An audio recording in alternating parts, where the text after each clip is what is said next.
பூங்காற்று திரும்புமா அடுத்து வர எபிசோட்ல பார்த்தீங்க அப்படின்னா, இன்பா வந்து பொய் தான் சொல்லியிருக்கா அப்படிங்கிற விஷயம் குணா மூலியமா ஆனந்திக்கு தெரிய வருது. இதனால ஆனந்தி வந்து எல்லாமே புரிஞ்சுக்கிறாங்க. அப்ப இன்பா சொன்னது எல்லாமே பொய்யா? இன்பாக்கும் குமரன் சாருக்கும் நிச்சயம் ஆயிருச்சு அப்படின்னு சொல்லியிருக்கா. கல்யாணம் வேற ஆகப்போது. நாங்கலாம் ஒரே கலர்ல தான் ட்ரெஸ் போடுவோம் அப்படின்னு சொல்லிட்டு. அது மட்டும் இல்லாம குமரன் சார பத்தி தப்பு தப்பா நம்மள்ட்ட சொல்லி வச்சிருக்கா. இதெல்லாம் சும்மாவே விடக்கூடாதுன்னு சொல்லிட்டு ஆனந்தி போய் இன்பா கிட்ட பேசுறாங்க. இன்பா பார்த்தீங்க அப்படின்னா, ஆனந்தி கிட்ட பேசாம அந்த இடத்த விட்டு தப்பிச்சு போணும்னு நெனைக்கிறாங்க.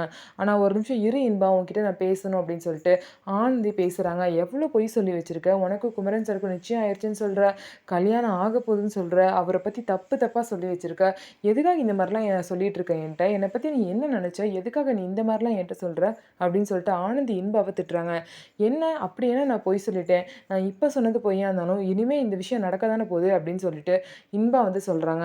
ஆமாமா, அவருக்கு தான் அவன சுத்தமா பிடிக்காதே. எப்படி இந்த விஷயம்லாம் நடக்கும்னு சொல்லிட்டு ஆனந்தி கேட்குறாங்க. உடனே இன்பா ஆனந்தி கிட்ட சவால் விடுறாங்க. நான் குமரன் மாமாவ எனக்கு பிடிக்க வச்சு, எப்படியாவது என்ன கல்யாணம் பண்ணிக்க வச்சு காட்டுறேன் அப்படின்னு சொல்லிட்டு இன்பா வந்து ஆனந்தி கிட்ட சவால் விடுறாங்க.